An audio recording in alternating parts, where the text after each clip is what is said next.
Hello everyone, मैं अरविंद जिनका में आपका स्वागत करता हूं। राजस्थान कर्मचारी चयन बोर्ड की सबसे बड़ी भर्ती प्रयोगशाला सहायक विज्ञान भर्ती 2022 की अगर हम बात करें तो आप सभी को पता है विज्ञान वर्ग का जो पेपर है वो हो चुका है प्रयोगशाला सहायक का। तो यहाँ पर जो है 28 वाला पेपर और 29 वाला आज दोनों पेपर जो है आपके खत्म हो चुके हैं। अब ज्योग्राफी होम साइंस का बचा है जो कल हो जाएगा। तो 28 29 दोनों दिन आपके साइंस के पेपर हुए लैब असिस्टेंट के। तो अगर पहले दिन की अगर हम बात करें 70% अटेंडेंस रही और काफी सारे विद्यार्थी ऐसे थे जो पहले पेपर में बैठे और पहला पेपर उनका खराब हुआ तो सेकंड पेपर में नहीं बैठे। ऐसा होता ही है, जब एक दिन में दो पेपर होते हैं और एक ही सब्जेक्ट के दो पेपर होते हैं तो ऐसा होता है कि भाई पहला पेपर अगर खराब गया तो फिर दूसरे पेपर में बच्चे नहीं आते हैं। लेकिन बहुत कम बच्चे ऐसे होते हैं, बाकी तो जो एग्जाम देने जाते हैं वो दोनों पेपर ही देते हैं। ठीक है, तो 70% काफी अच्छी अटेंडेंस है। और दूसरी बात आप सभी को पता है इसमें एक सिंगल पेपर ही है। सिंगल पेपर का मतलब प्री मेंस इंटरव्यू ऐसा कुछ भी नहीं है, सिर्फ एक रिटर्न पेपर है। पेपर तो दो हैं, साइंस वालों के दो पेपर हैं, लेकिन मतलब एक ही है, रिटर्न पेपर ही है और कुछ भी नहीं है। मतलब आगे जाके आपको कोई डिस्क्रिप्टिव नहीं देना, आपको कोई मेंस परीक्षा नहीं देनी, जैसे वीडियो का पहले प्री हुआ था फिर मेंस हो रहा है, ऐसा कुछ भी नहीं है। एक ही पेपर है, पेपर मतलब दो हैं लेकिन एक ही दिन आपके जो पेपर है जो रिटर्न पेपर है वो संपन्न हो चुके हैं। तो 28 को भी संपन्न हो चुके हैं, 29 को भी संपन्न हो चुके हैं। अब जो विद्यार्थी की मांग है कि सर पेपर का क्या एनालिसिस रहा है, पेपर की क्या कट ऑफ रहेगी, कितने मार्क्स सेफ स्कोर है, इन सब के बारे में हम चर्चा करेंगे। तो जिसने चैनल को सब्सक्राइब नहीं किया गाइस तो चैनल को सब्सक्राइब करें, बेल आइकन को प्रेस करें जिससे आने वाली सभी वीडियो का नोटिफिकेशन आप तक पहुंच जाए। आइए वीडियो को स्टार्ट करते हैं। तो सबसे पहले मैं आपको बताना चाहता हूं, जो उम्मीद थी कि भाई सिलेबस में से ही क्वेश्चन पूछे जाएंगे, ऐसा नहीं हुआ। विद्यार्थी सिलेबस के अकॉर्डिंग पढ़ते गए। पहली बात तो इसमें बहुत समस्याएं रही सिलेबस को लेकर, क्योंकि सिलेबस कुछ समय पहले ही चेंज किया था। लगभग 1.5-2 महीने ही विद्यार्थियों को नए सिलेबस की तैयारी के लिए मिला। उससे पहले विद्यार्थी पुराना जो सिलेबस था 2018-19 पेपर का उसी हिसाब से पढ़ रहे थे। 11वीं की साइंस पढ़ रहे थे जिसमें केमिस्ट्री, फिजिक्स, बायोलॉजी 11वीं 12वीं की, और राजस्थान जीके पढ़ रहे थे। और ये दो ही चीज पहले आती थी। 2016 का पेपर हुआ था उसमें भी दो ही चीज आई थी, और 2018-19 का पेपर हुआ उसमें भी दो ही चीज आई। लेकिन इस बार जो है जो आपका पहला पेपर, अब पहली बात तो दो पेपर कर दिए। पहले एक ही पेपर होता था, अब साइंस के दो पेपर कर दिए कि भाई एक दिन में आपके दो पेपर होंगे जिसके अंदर 100-100 क्वेश्चन आएंगे, 200-200 नंबर का आपका दो पेपर होगा। पहला पेपर आपका जनरल पेपर होगा जिसके अंदर सामान्य ज्ञान पूछी जाएगी। अब सामान्य ज्ञान में राजस्थान जी की complete history, geography, art and culture सब कुछ आएगा। ठीक है ना। इसके अलावा राजस्थान की करंट अफेयर्स आएगी, क्या बात है। और इसके अलावा इन्होंने बोला शिक्षा मनोविज्ञान भी आएगा, और यहां पर जो है सामान्य ज्ञान, नेशनल सामान्य ज्ञान, नेशनल इंटरनेशनल सामान्य ज्ञान भी पूछा जाएगा। अब भाई इन्होंने टॉपिक नहीं दिए, सिर्फ इतना लिखा शिक्षा मनोविज्ञान, एक टॉपिक लिख दिया, सिर्फ इतना लिखा सामान्य ज्ञान, और राजस्थान जीके के थोड़े बहुत टॉपिक दिए थे, और राजस्थान करंट अफेयर्स ये लिखा। तो कल के पेपर की अगर एनालिसिस करें, मैंने अच्छे से बारीकी से पेपर को देखा है, तो कल के पेपर में, आज के पेपर में लगभग 25 सवाल तो करंट अफेयर्स के आए, वो भी राजस्थान के। नेशनल इंटरनेशनल नहीं पूछी, सिर्फ राजस्थान वही सिलेबस में थी। तो ये बात तो सिलेबस में से आ गई भाई, 25 सवाल करंट अफेयर्स के आगे। लेकिन विद्यार्थी इतना नहीं सोच रहे थे, उनको लग रहा था कि यार करंट के इतने सवाल नहीं आएंगे, 4-5 सवाल ही आएंगे। लेकिन 25 सवाल, 100 में से 25 सवाल मतलब 25%, ये बहुत बड़ी बात है दोस्तों। ठीक है ना। इसके अलावा राजस्थान जी के काफी सारे सवाल आए, और इजी टू मॉडरेट लेवल था राजस्थान का। ये करंट अफेयर्स के सवाल काफी अच्छे थे, मतलब जो अच्छे से पढ़ के गया था, 2-3 बार रिवीजन करके गया था, वही सही करके आएगा। नहीं तो आप गलत करके आओगे। अगर आप 1 या 2 बार पढ़ के गए हो तो कंफ्यूज हो जाओगे, लेकिन आपने 2 से 3 बार पढ़ा है और अच्छे से पढ़ा है तो ही आप 25 में से लगभग 10 से 15 सवाल ठीक कर पाओगे। बाकी जीके तो आपको पता ही है, जीके तो आप पहले से पढ़ रहे थे, तो राजस्थान जीके जिसने मीडियम भी पढ़ी थी आसानी से करके आ गया होगा। अब हम बात करते हैं नेशनल इंटरनेशनल जीके। जैसे पूछा गया आटाकामा मरुस्थल, अब ये नेशनल तो है नहीं, ये तो इंटरनेशनल जीके हो गई। ठीक है ना। आपको मरुस्थल, महाद्वीप, सब कुछ पढ़ना पड़ेगा, तभी आप ये सवाल कर पाएंगे। ऐसे ही नदियों की प्रायद्वीप, भारत की सबसे बड़ी नदी कौन सी है पूछी गई, गोदावरी नदी। तो ऐसे सवाल आए भाई,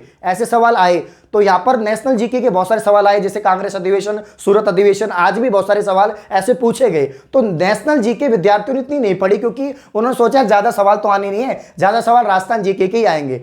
तो आप जितना इजी समझ रहे हैं पेपर को, उतना इजी भी नहीं है। तो मैं कह सकता हूं कि मॉडरेट पेपर रहा है, क्योंकि ऐसा कोई विद्यार्थी नहीं है जिसकी करंट अफेयर्स भी स्ट्रांग हो, जिसका जीके भी, राजस्थान जीके भी स्ट्रांग हो, इसके अलावा जो यहां पर जो है आपके नेशनल जीके भी स्ट्रांग हो। ये पेपर वही फोड़ सकता है, पहला पेपर जो काफी सालों से तैयारी कर रहा है, या जिसने पहले पेपर दिए हैं, जिसने एसआई का पेपर दिया है, पटवार का पेपर दिया है, ग्राम सेवक का पेपर दिया है, हाँ वो विद्यार्थी फोड़ सकता है जो सेकंड ग्रेड, फर्स्ट ग्रेड की तैयारी कर रहा है। लेकिन ऐसे विद्यार्थी जो 12वीं पास हुए हुए हैं, ऐसे विद्यार्थी जो 12वीं पास हुए हैं, जिन्होंने फॉर्म लगा दिया, जो अभी बीएससी फर्स्ट ईयर में है, सेकंड ईयर में है, फाइनल ईयर में है, वो इतना अच्छा पहला पेपर कर ही नहीं सकते। हाँ, राजस्थान जी के आप कर सकते हो, अब इतना तो आप कर ही दोगे कि भाई राजस्थान का राज्य वृक्ष क्या है, खेजड़ी, ये सबको पता रहता है। तो नॉर्मल 20 से 30 सवाल तो हर कोई कर ही देता है, तो राजस्थान जीके के 20 से 30 सवाल तो आप कर ही देंगे।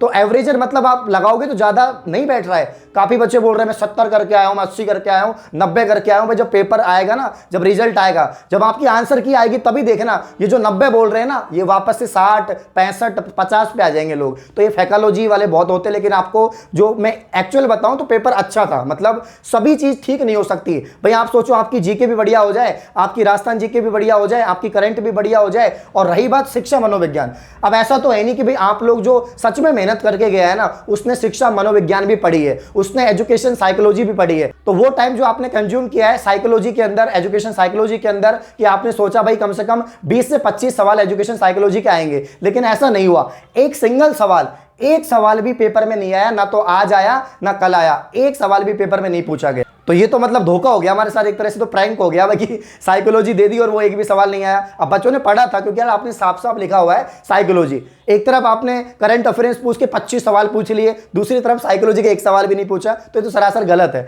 बाकी भाई यहाँ पर हरिप्रसाद शर्मा का एक बयान सामने आया है, कल विद्यार्थियों ने आरोप लगाया था कि सिलेबस से बाहर यहाँ पर पेपर दे दिया, सिलेबस से पेपर दिया नहीं। तो उन्होंने कहा है कि पेपर सिलेबस से ही है, लेकिन ये जरूरी नहीं है कि हर टॉपिक जो सिलेबस में है उससे सवाल पूछे जाए, उन्होंने ये कहा है। उनका बयान ये आया, हरिप्रसाद शर्मा जो आपके कर्मचारी चयन बोर्ड के अध्यक्ष हैं, उनका ये कहना है कि सिलेबस में जो भी टॉपिक थे उन सभी से सवाल पूछे जाएं, ये जरूरी नहीं है। हाँ, ये जरूरी है कि बाहर से एक भी सवाल नहीं आना चाहिए। तो पूरा पेपर सिलेबस से ही है, बाहर से नहीं है। हाँ, सिलेबस में जो टॉपिक था उससे सवाल नहीं पूछेंगे, लेकिन पूछते ही सही है भाई। जो टाइम हम शिक्षा मनोविज्ञान पढ़ने में लगा रहे थे, उसमें सामान्य ज्ञान पढ़ सकते थे, उसमें राजस्थान जीके पढ़ सकते थे, लेकिन आपने नहीं किया।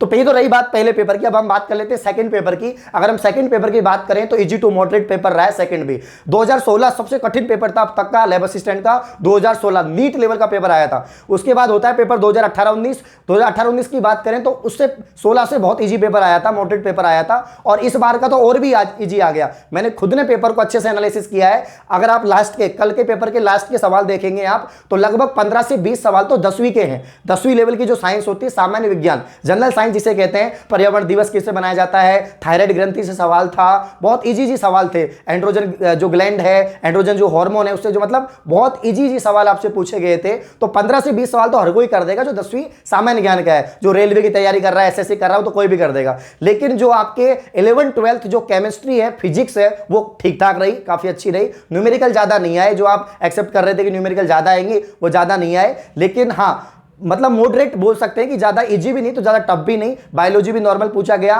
फिजिक्स केमिस्ट्री भी नॉर्मल था, ज्यादा टफ नहीं था। तो मतलब पेपर मेरे हिसाब से दोनों को एवरेज अगर हम देखें तो इजी टू मॉडरेट मैं बोलूंगा, टफ तो बिल्कुल नहीं बोलूंगा। क्योंकि जिनकी तैयारी है, जो मेहनत कर रहे हैं 6 महीने से, साल भर से, उनका पेपर रियली में अच्छा गया होगा। उन्होंने लगभग 60 प्लस 70 प्लस फोड़े होंगे। अब बात रही कट ऑफ की, तो कट ऑफ की बात करें, जनरल कैटेगरी, ओबीसी, ईडब्ल्यूएस, ठीक है, एससी एसटी, मैं पूरी कट ऑफ तो आपको भी नहीं बता रहा हूं, अलग से वीडियो बना देंगे कंप्लीट डिटेल पर। जो कट ऑफ है उसको और भी बच्चों का भी राय ले लेंगे, एक पोल डाल देंगे कम्युनिटी पर कि भाई कितने कितने आपने क्वेश्चन अटेम्प्ट करें। बट सेफ स्कोर की अगर हम बात करें तो भाई 60% तो मुझे लग रहा है, 60% प्लस, 60% प्लस मतलब 240 नंबर, और भी जो है 65% तक, 60 से 65% मुझे लग रहा है कि इतना तो रहेगा। इससे ज्यादा ही हो सकता है, इससे कम नहीं रहेगा। तो मैं एक एवरेज बता रहा हूं, जनरल की बता रहा हूं, 60 से 65 जो है परसेंट, 60 से 65 मतलब 240 से 260 नंबर का एक एवरेज रहेगा। ये मैं बता रहा हूं आपको, इससे ज्यादा ही रहेगा, कम नहीं रहेगा। क्योंकि इतना कम, क्योंकि काफी सारे बच्चे जो बहुत अच्छा पेपर करके आए,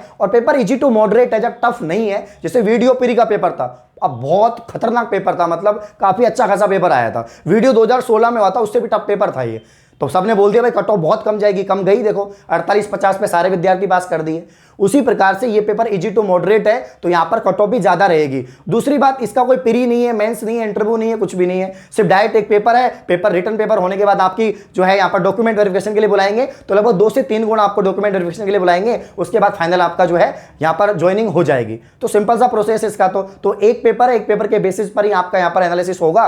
तो कट ऑफ तो ज्यादा जाने वाली है, तो लगभग 60-65% रह सकती है, इससे ज्यादा ही रहेगी, इससे कम नहीं रहेगी। और सीट भी ज्यादा नहीं है साइंस की, आपको पता है इस बार 900 950 के आसपास सीट निकली, उसमें से भी ज्योग्राफी और आपके जो होम साइंस है उसकी सीट बढ़ गई, तो साइंस की तो टोटल ही लगभग 700 के आसपास सीट है, तो 700 में से आप देख लो कितनी कट ऑफ जाएगी। तो कट ऑफ ज्यादा जाने वाली है। बाकी detail video SC ST OBC EWS general की कितनी कट ऑफ रहेगी इसको अलग से वीडियो बना देंगे। आप लोग इस वीडियो के कमेंट में इतने कमेंट भर दो, लगभग 400-500 कमेंट भर दो, जितने भी बच्चे पेपर दे के आए सब कमेंट में भर दीजिए कि इतने नंबर आ रहे हैं, इतने क्वेश्चन अटेम्प्ट करें, हम एक एनालिसिस कर लेंगे और अलग से वीडियो बना देंगे। तो इस प्रकार और इन्फॉर्मेशन पाने के लिए चैनल को सब्सक्राइब करें। धन्यवाद।